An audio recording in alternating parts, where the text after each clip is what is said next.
अस्सलाम वालेकुम dear friends, I am Asif Amjad. आज के इस वीडियो लेक्चर में मैं डेवलपमेंट इकोनॉमिक्स के इम्पॉर्टेंट एमसीक्यूज़ का सिलसिला शुरू करने लगा हूँ। तो ये पहला लेक्चर है, नेक्स्ट लेक्चर्स में इंशाल्लाह मैं जल्दी अपलोड कर दूंगा। ये डेवलपमेंट इकोनॉमिक्स के MCQs Punjab public service commission के लेक्चरर ऑफ इकोनॉमिक्स के पॉइंट ऑफ व्यू से काफ़ी ज़्यादा इम्पॉर्टेंट है। इनमें से काफ़ी MCQs Punjab public service commission के पेपरों में और दूसरे पेपरों में शामिल होते हैं, लेकिन जो ज़्यादातर एमसीक्यूज़ की बुक्स हैं वो सिर्फ दो टॉपिक्स को ज़्यादा क्लियर कर रही हैं, माइक्रो और मैक्रो।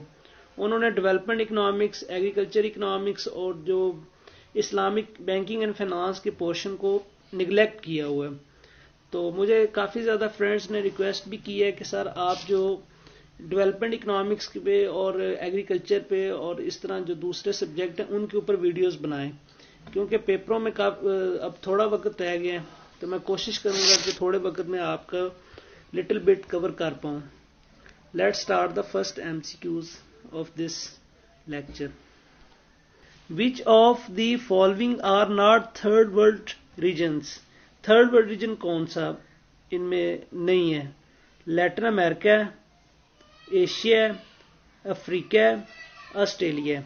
तो इनमें से थर्ड वर्ल्ड जो है वो अफ्रीकन कंट्रीज हैं जहां गुर्बत काफी ज्यादा है। तो सी ऑप्शन यहां पे करेक्ट है।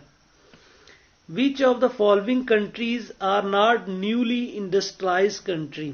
इनमें से ताइवान है, नॉर्थ कोरिया है, सिंगापुर है, हांगकांग है। ये सारे जो है ना वो इंडस्ट्रियलाइज्ड कंट्रीज हैं। तो इनमें से न्यूली कौन सा नहीं है? तो वो नॉर्थ कोरिया, ये पुराना है काफी ज्यादा। तो बी ऑप्शन यहाँ पे करेक्ट है। थर्ड एमसीक्यूज है, which country is not a transitional economy? Transitional economy होता है कि जो पहले प्लान्ड इकोनॉमी रही हो और बाद में मार्केट इकोनॉमी की तरफ ट्रांसफर होगी हो। तो इनमें देख, चाइना, रशिया, हंगरी, ये तीनों कंट्रीज पहले प्लान्ड इकोनॉमी थी, बाद में ये मार्केट इकोनॉमी में ट्रांसफर हुई है। तो मैक्सिको ऐसा कंट्री है जो कभी भी प्लान्ड इकोनॉमी की तरफ नहीं ट्रांसफर हुआ है। तो डी ऑप्शन यहां पे करेक्ट है। 4 MCQs. Development economics focus primarily on the poorest of the world. तो यहां पहली ऑप्शन है पॉपुलेशन के। जो डेवलपमेंट इकोनॉमिक्स है वो बेसिकली पॉपुलेशन, जो गरीब पॉपुलेशन होती है उनको कवर करती है। तो लिहाजा यहां पे ए ऑप्शन करेक्ट है, पॉपुलेशन। 5th एमसीक्यूज है, the poorest region of the world is? दुनिया में सबसे गरीब इलाका कौन सा? तो वो अफ्रीकन कंट्रीज है, सब सहारन अफ्रीकन। ये नोमैडिक्स अभी भी जंगलों में बाज इनके लोग रह रहे हैं। तो ये सबसे poorest region of the world consider होता है। 6 एमसीक्यूज है, of the world's population what portion lives in developing countries? अब दो तरह की कंट्रीज हैं, एक डेवलप कंट्रीज हैं जो तरक्की याफ्ता हैं और दूसरे हैं डेवलपिंग कंट्रीज जो तरक्की कर रहे हैं। तो जो डेवलपिंग कंट्रीज हैं उनमें अप्रोक्सीमेटली 80% पॉपुलेशन रह रही है, यानी 80% पॉपुलेशन उन कंट्रीज में रह रही है जो डेवलपिंग कंट्रीज हैं। तो बी ऑप्शन यहां पे करेक्ट है। In which of the following countries would you expect material lifestyle to be most likely those in United State? ये नीचे जो 4 कंट्रीज हैं इनमें से किस कंट्री का जो लाइफस्टाइल है, लिविंग स्टैंडर्ड है, वो अमेरिका जैसा है? नाइजेरिया, ये भी गरीब मुल्क है, इंडिया, माली। तो जापान ऐसा कंट्री है जिसका जो लोगों का लिविंग स्टैंडर्ड है वो यूनाइटेड स्टेट जैसा है। तो B option is correct here. 9 MCQs है, which of the following could be consider critical question in development economics? वो कहता है कि डेवलपमेंट इकोनॉमिक्स में सबसे ज्यादा जो ये क्वेश्चंस लिखे उनमें से कौन सा ज्यादा क्रिटिकल क्वेश्चन है, इंपॉर्टेंट क्वेश्चन है? ए ऑप्शन है, how do the poorest 2/3 of the world live? यानी 2/3 जो हमारे गरीब पॉपुलेशन है वर्ल्ड में कैसे वो रह रहे हैं। दूसरा है, what are the major theories of economic development? Economic development के अहम थीरीज क्या हैं? What factors affect labour skills in the third world. तो ये all of the above are correct, ये सारे ही क्रिटिकल क्वेश्चंस हैं इन द डेवलपमेंट इकोनॉमिक्स। तो D option is correct here. 10 MCQs है, which of the following characteristics are most likely found in developing countries. तो developing countries में कौन सी चीज सबसे ज्यादा पाई जाती है, क्या खूबी होती है उनमें? हाई पॉपुलेशन ग्रोथ रेट होता है उनमें, सब जितने भी डेवलपिंग कंट्रीज हैं ज्यादातर उनमें हाई पॉपुलेशन ग्रोथ है। Large number of people living in poverty, गुर्बत की खत्ते, पॉवर्टी लाइन से ज्यादा लोग नीचे रह रहे हैं। Very traditional method of agriculture production, agriculture में जो प्रोडक्शन के मेथड्स हैं वो भी ट्रेडिशनल ही यूज किए जाते हैं। तो ये डी ऑप्शन करेक्ट है, all of these above. And the 11 MCQs है, which of the following could not be consider a major economic system. इनमें से कौन सा ऐसा है जो इकोनॉमिक सिस्टम नहीं है? कैपिटलिज्म, जिसमें मार्केट इकोनॉमी कहते हैं, ये it's a economic system. Communism, ये भी मार्केट सिस्टम है। सोशलिज्म भी मार्केट सिस्टम है। तो physical quality life index PQLI, ये इकोनॉमिक सिस्टम नहीं है। तो यहां पे डी ऑप्शन करेक्ट है। अब इसका लेक्चर 2 भी, चैप्टर 2 है, the meaning and measurement of economic development, यानी इकोनॉमिक डेवलपमेंट जो हुई है उसको हम किस तरह मेजर करते हैं। फर्स्ट MCQ है, Laspeyres type index used weights from. अब आपको पता है इंडेक्स नंबर में दो तरह के हम यूज करते हैं, एक होता है लेस्पेयर और दूसरा होता है पाशीज। तो इन दोनों को मैं आपको समझाना चाह रहा हूं। तो प्राइस इंडेक्स में पहले होता है summation PN over summation P0, ये भी समीशन PN समीशन P0। अब यहां हमने क्वांटिटीज ऐड करनी है, वेट ऐड करने हैं। तो अब आपको दो क्वांटिटी है, एक है क्वांटिटी ऑफ बेस ईयर, एक है क्वांटिटीज ऑफ करंट ईयर। अब अक्सर ये भूल जाता है कि लेस्पेयर के साथ क्वांटिटी बेस ईयर आनी है, करंट ईयर आनी है। तो मैं आपको एक टिप बताता हूं, सिंपल आपने ज़हन में ये रखना है कि जब ABC हम पढ़ते हैं तो पहले वर्ड जो अल्फाबेट है वो L आता है, ये P आता है। तो अल्टीमेटली पहले L आता है, तो पहले फिर ये Q0 हम लिखेंगे, यानी Q0 ये लिख दिए, यानी बेस ईयर क्वांटिटीज है। और पाशीज में P बाद में आ रहा है तो हम करंट ईयर क्वांटिटीज यूज करेंगे। अब ये आपने भूलना नहीं है कि लेस्पेयर में बेस ईयर क्वांटिटीज यूज करते हैं और पाशीज में करंट ईयर जो है बेस क्वांटिटीज शामिल करते हैं। पहले पूछ रहा है क्वेश्चन में Laspeyres type index used weights from, तो लेस्पेयर में वेट्स कौन से यूज हो रहे हैं? बेस ईयर वेट हो रहे हैं। तो बी ऑप्शन यहां पे करेक्ट है। The formula to calculate Paasche's price index, फिर वही फॉर्मूला मैंने पहले आपने ये लिखना है, summation PN over summation P0, ये हर किसी में आता है। अब पाशीज है तो इसमें आपने करंट ईयर की जो क्वांटिटीज हैं वो लिखनी है। तो ये इसमें ढूंढे कौन सा फार्मूला है, summation PN QN P0 QN। तो ये ए ऑप्शन यहां पे करेक्ट है। Tuvalu is composed of 9 coral atolls along a 360 miles chain in Polosia, ये कुछ कंट्रीज हैं। They gained independence in 1978 में उनको इंडिपेंडेंस मिली है। The former allies Iceland are home to 9,700 people, यानी ऊपर उन्होंने कंट्री बताया हुआ है और बताया कि उस कंट्री की 9,700 पॉपुलेशन है, जबकि उनकी GNP जो है वो 300 मिलियन है 2005 में। तो कहते GNP पर कैपिटा निकालें तो सिंपल उसकी जो GDP है, जो GNP है, मसलन फॉर एग्जांपल 3 मिलियन है तो ये 3 हो गया 300, अब मिलियन में आ गया आप जीरोज ऐड कर दें। ये आ गया आपका 300 मिलियन, इसको 97 पे डिवाइड कर दें तो ये आपकी पर कैपिटा इनकम आ जाएगी। तो ये देखो सी में एज इट इज वैसे बताया गया, यानी पर कैपिटा इनकम अगर निकालनी हो तो जीएनपी को पॉपुलेशन पे डिवाइड कर दें तो आपकी पर कैपिटा इनकम निकल आएगी। आगे और भी क्वेश्चंस हैं जिनमें हमने पर कैपिटा इनकम निकालनी है। 4 क्वेश्चन है, if GDP for Barbados is 260 million, for example country है उसकी 260 मिलियन जीडीपी है, तो आप देखो 260 बिलियन है तो आगे 6 जीरोस डाल दें, ठीक है। और फिर क्या है जी, इट्स पॉपुलेशन इज 260,000 है, तो वो कहता है कि इसकी पर कैपिटा इनकम क्या होगी। ये देखो इससे ये कैंसिल हो गया, तो इसको इस पे डिवाइड करेंगे तो ये आपका 1000 आएगा। तो ए ऑप्शन यहां पे करेक्ट है।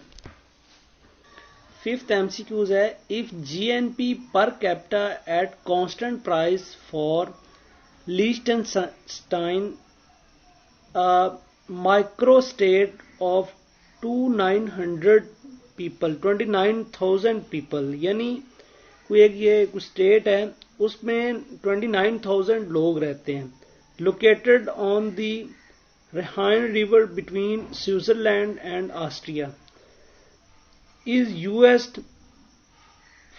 555 and US 560 in 2004 to 2005 respectively, यानी उनकी 2004 में जो जीडीपी थी वो $555 थी और 2005 में उनकी 560 जो डॉलर जीडीपी थी। The real income growth for 2004 to 2005, 2004 से 2005 में उनमें कितनी जो है ना वो रियल जीडीपी ग्रोथ होगी। तो इसमें आप देखें जीडीपी ग्रोथ का फार्मूला क्या है जी, GDP current year minus GDP past year यानी पिछले साल की divide by GDP current year.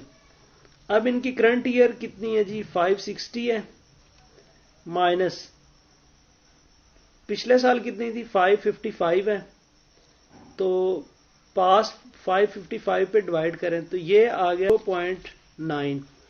तो ये बी ऑप्शन देखें, बी सही है, 0.901, it's a correct answer. Economic growth from current year to previous year is given by, अगर करंट ईयर से प्रीवियस ईयर में आपने जो इकोनॉमिक ग्रोथ मालूम करनी है तो उसका फार्मूला क्या है जी, तो वो क्या है जी, ए ऑप्शन देखें, GDP of current year minus GDP of previous year divide by GDP previous year multiply by 100, ये फार्मूला है। हमने आगे काफी क्वेश्चंस भी इसी की मदद से सॉल्व करने हैं। All of the following are high income countries except, इनमें से सारे जो है ना हाई इनकम कंट्रीज हैं, उनमें से कौन सा ऐसा है जो हाई इनकम कंट्रीज नहीं है। सिंगापुर भी हाई इनकम है, यूके भी है, जापान भी है, तो साउथ अफ्रीका यहां पे करेक्ट है। Which of the following countries is not a low income countries, इनमें से कौन सा कंट्री है जो लो इनकम कंट्री नहीं है। इंडोनेशिया, इंडिया, मलेशिया नहीं है यहां पे, बाकी सारे लो इनकम कंट्रीज हैं, तो सी ऑप्शन इज करेक्ट है। Economic development refers to, economic development क्या होती है जी, ए ऑप्शन में लिखा है economic growth, economic growth plus change in output distribution and economic structure, यानी आपकी इकोनॉमिक ग्रोथ भी होती है plus output distribution of economic structure भी होता है, तो बी ऑप्शन यहां पे करेक्ट है। If GNP for Vatican City, ये सबसे छोटा दुनिया में शहर है, the smallest country in the world is 200 million euros in 2001, 2001 में इसकी जो जीएनपी थी वो 200 मिलियन थी। and its population is 890. GNP per capita is, GNP per capita कितना होगा, 200 मिलियन को आप उसकी जितनी जो पॉपुलेशन है उस पर डिवाइड कर दें तो वो 890 है, तो 200 मिलियन बाय 890, तो ये उसकी जीडीपी होगी। तो C option is correct here. If GDP for Palau, a small country near southeast of the Philippines, is 130 million, तो अगर उसकी 130 मिलियन जीडीपी ग्रोथ 2002 में है और उसकी पॉपुलेशन 20,000 है तो वो कितना होगा, 130 मिलियन को आप उसकी पॉपुलेशन पे डिवाइड कर दें तो आपको इसका आंसर मिल जाएगा। 20,000 इसकी जो पॉपुलेशन है उस पे डिवाइड कर दें तो इसका आंसर होगा 6500। तो यहां पे A option 6500 is correct. If GNP per capita and constant price for गाना is US $360 and 364 in 1996 to 1997, the real economic growth from 1996 to 1997 निकालें जी। तो अब फार्मूला क्या है, GDP growth of current year वो कितनी जी, 360 है, प्रीवियस ईयर कितनी है, 364 है, तो इसको आप सोल्व कर लें तो इसका आंसर आपके पास आएगा, तो इसका आंसर होगा 0.011%। तो यहां पे ये ऑप्शन सी करेक्ट होगी, सी ऑप्शन इज करेक्ट है। 13 MCQs है। If GDP for Maldives is 435 million in 2002 में 435 मिलियन थी, and the GDP per capita is 176.0.87 थी, the population of the country must be, तो उसकी पॉपुलेशन कितनी होनी चाहिए, तो इसका फार्मूला है GDP over population is equal to per capita income. अब हमारी यहाँ पे जीडीपी है 435 मिलियन, तो 435 के साथ 6 zeros हम ऐड कर दें, पॉपुलेशन हमने फाइंड करनी है, तो पर कैपिटा इनकम हमारे पास है 1576.087 है। अब पॉपुलेशन इसको आप एक्सचेंज कर दें, इसको इस पर डिवाइड कर दें तो आपका जो आंसर आएगा वो होगा 275,999.99। इसको राउंड करेंगे तो 276,000 आ जाएगा, तो ए ऑप्शन यहाँ पे करेक्ट है। 14 MCQs है। The formula to calculate economic growth from 2001 to 2002, 2001 से 2002 तक आपने इकोनॉमिक ग्रोथ निकालना है, तो क्या होगा, GDP of current 2002 minus GDP of 2001 divide by GDP 2001, तो ये सी ऑप्शन यहाँ पे करेक्ट होगा। इससे ऊपर वाली ऑप्शंस तीनों इनकरेक्ट हैं, वो फार्मूला चेक कर लें, सही नहीं है। 16 MCQs है। Which of the following country is not a low income countries, इनमें ये दिए गए इथोपिया, रवांडा, सोमालिया, तो इसमें सिंगापुर लो इनकम कंट्रीज नहीं है, तो डी ऑप्शन इज राइट है। All of the following are high income countries except, इनमें से सारे हाई इनकम कंट्रीज हैं, उनमें से एक नहीं है। यूनाइटेड किंगडम हाई इनकम है, सिंगापुर भी है, जापान भी, तो Hungary is the correct answer of this question. Which of the following country is not a high income country, इनमें से हाई इनकम कंट्री कौन सा नहीं है, कनाडा भी हाई इनकम है, यूनाइटेड स्टेट भी है, मैक्सिको ये नहीं है, ऑस्ट्रेलिया भी हाई इनकम है, तो सी ऑप्शन इज करेक्ट है। All of the following are low income countries except, इनमें से सारे लो इनकम कंट्रीज हैं एक छोड़ के, तो यूनाइटेड अरब एमिरेट्स ये काफी ज्यादा जो है ना वो डेवलप लो इनकम कंट्रीज में नहीं आता, इसकी हाई इनकम है यहाँ, क्योंकि ऑयल प्रोड्यूसिंग कंट्रीज में ही शामिल है ये वाला। आर्मीनिया, सूडान, बांग्लादेश ये सारे लो इनकम कंट्रीज हैं। One classification of development level used by the World Bank divide the country into 3 groups on the basis of GNP per capita. World bank ने जितने भी जो कंट्रीज हैं उनको जीएनपी बेस पे 3 कैटेगरीज में डिवाइड किया गया। पहले लो इनकम कंट्रीज हैं, फिर मिडिल इनकम कंट्रीज हैं, फिर हाई इनकम कंट्रीज हैं। तो B option is right here. The World Bank's GNP per capita classification for low income, middle income and high income countries respectively is, तो ऐसे countries जिनकी पर कैपिटा इनकम $900 से कम है वो हैं आपके लो इनकम कंट्रीज, और जिनकी 900 से लेके 9000 तक है वो आपकी मिडिल इनकम है, और जिनकी 9,000 से ज्यादा जीएनपी पर कैपिटा तो वो आपके डेवलप कंट्रीज में शामिल होते हैं। तो यहाँ पे ये ए ऑप्शन करेक्ट होगी क्योंकि ये सारी चीजें इसी ऑप्शन में दी हुई हैं। काफी इंपॉर्टेंट क्वेश्चन है। ओपैक कंट्रीज क्या होते हैं? Organisation of petroleum exporting countries. ऐसे कंट्रीज जो पेट्रोल एक्सपोर्ट करते हैं तो उनको हम ओपैक बोलते हैं। 23 है the formula for Laspeyres price index. तो ये शुरू में जब लेक्चर स्टार्ट हुआ था मैंने बताया था कि कोई भी फार्मूला निकालना है पहले summation P over PN over P not लिखें। अब लेस्पेयर और पाशिस दोनों ज़हन में रखें। लेस्पेयर एल पहले आ रहा है तो बेस ईयर क्वांटिटीज होंगी, तो बेस ईयर क्वांटिटीज वाला आप सिलेक्ट कर लें तो वो यहाँ पे है थर्ड ऑप्शन। ये इसमें दोनों बेस ईयर क्वांटिटीज हैं। The Paasche's index uses, Paasche's ने कौन से किए हैं तो वो अल्टीमेटली करंट ईयर उसने बेस ईयर जो है weights. Which of the following is not a problem in comparing developed and developing countries of GNP. Developed और डेवलपिंग कंट्रीज की जीएनपी को हम जब कंपेयर करते हैं तो इनमें से एक प्रॉब्लम नहीं है, तो वो ए ऑप्शन है। GNP is understated for developed countries since a number of item included it. ये सही है, बाकी जो है ना आप ऑप्शन पढ़ लेना।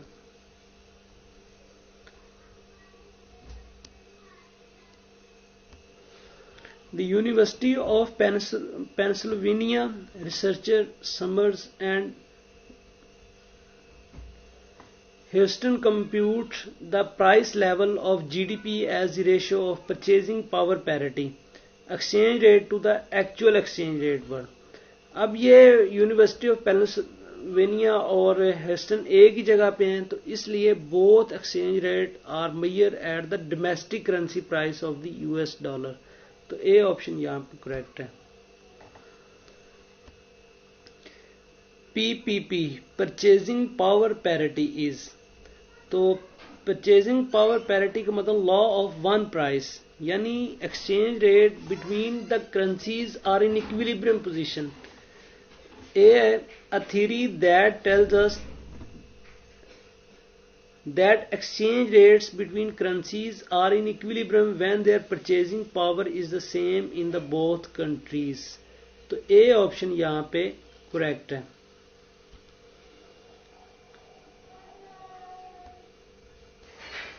The fiscal quality of life index PQLI, तो PQLI में 3 इंडिकेटर्स हैं। वो कौन कौन से हैं जी? वो 3 इंडिकेटर। पहला जी इन्फेंट मोरालिटी रेट, दूसरा है लाइफ एक्सपेक्टेंसी और नेक्स्ट है अडल्ट लिटरेसी रेट।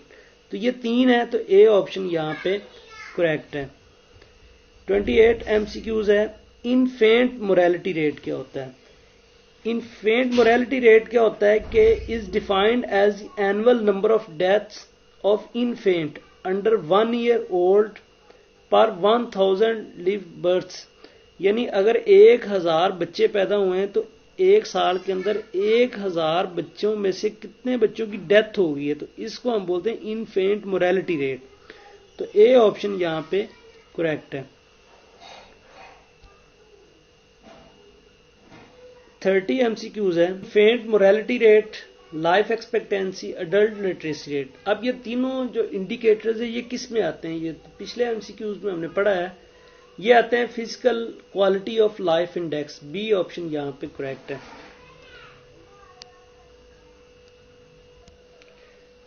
31 MCQs है। The human development index HDI, ये पाकिस्तानी इकोनॉमिस्ट हैं डॉक्टर महबूबुल हक, इन्होंने ये इंडिकेटर बनाया था human development index. Summarised a great deal of social performance in a single composite index combining. तो इसने 3 इंडेक्स लिए थे।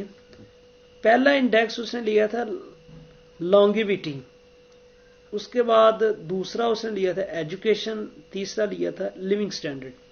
अब लॉन्गिविटी में 2 चीजें शामिल हो जाती हैं, हेल्थ एंड न्यूट्रिशन, यानी हेल्थ, एजुकेशन और लिविंग स्टैंडर्ड, ये 3 उसने ऑप्शंस दिए थे। तो बी ऑप्शन यहां पे राइट है। 32 MCQs है। Longevity is a proxy for, तो ये पीछे हमने HDI में पढ़ा लॉन्गिविटी, तो ये हेल्थ एंड न्यूट्रिशन की जो है वो प्रॉक्सी है HDI में। तो ए ऑप्शन यहां पे करेक्ट है। Which of the following is not one of the newly industrialized countries? Japan, south Korea, Taiwan, Singapore, इनमें से कौन सा जो ऐसा है जो न्यूली नहीं है? तो वो जापान है। 35 MCQs है। Which of the following statement is not true about LDC?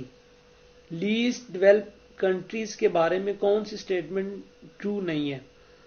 तो ये पढ़ लेना आप। तो यहाँ पे सी ऑप्शन यहाँ पे ट्रू नहीं है। Setting up between labour standards and minimum ways in labour abundant least developed countries is sensible, तो ये इनकरेक्ट है, बाकी सारे करेक्ट है लीस्ट डेवलप्ड कंट्रीज में। Imitating labour standard from rich countries in LDC में इंक्रीज, तो इमिटेटिंग लेबर स्टैंडर्ड का मतलब होता है कि अगर डेवलपिंग कंट्रीज की लेबर्स रिच कंट्रीज की लेबर्स के स्टैंडर्ड्स को मीट करना चाहे तो उससे क्या होती, पॉवर्टी होगी। बी ऑप्शन यहाँ पे करेक्ट है, क्योंकि वो उनका जो डेवलप कंट्रीज की जो लेबर है उनका लिविंग स्टैंडर्ड हाई होता है और उनका कंजम्पशन लेवल भी हाई होता है। अगर अंडर डेवलप कंट्रीज की लेबर उनको फॉलो करना शुरू हो जाए तो उससे अल्टीमेटली पॉवर्टी ज्यादा होगी। थैंक्स। नेक्स्ट वीडियो में इंशाल्लाह मैं